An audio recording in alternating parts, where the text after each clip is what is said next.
traffic in the UK hit an all-time high in the early 2000s. It was predicted that by 2050 we'd see an even higher increase, between 30 and 60% more.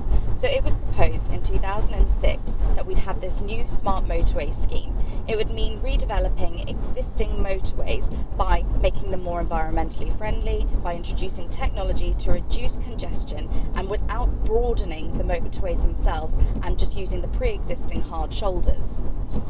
Now that rings alarm bells for me immediately, because as an older driver I passed my test in the 1990s, and the highway code definitely said at that time that if you were to have any sort of accident, or if you were to break down, then you would immediately pull over to the hard shoulder.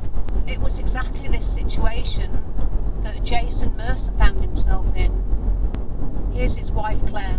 My husband was killed on a smart motorway in June 2019. He was on his way to work on a Friday morning. It should have just been a minor bump, a bad start to a Friday. I assume, one, they didn't really know what to do, and two, they weren't in the right situation, to stop exactly where they were. There's CCTV footage of both parties travelling further down the road to find a safer place to stop, but they couldn't, and it's your legal obligation to stop after an accident. So eventually they just pulled over where they could, but they couldn't get their vehicles out of the live running lane because of the crash barrier, and they themselves couldn't get over the crash barrier because of a 30-foot drop the other side of it. So they were stranded in a live running lane on a Friday morning on the M1, and the obvious happened.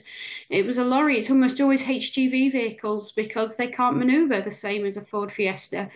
Even limited to 56 miles an hour, which this one was, it just couldn't maneuver in time, and it ploughed into them bodily.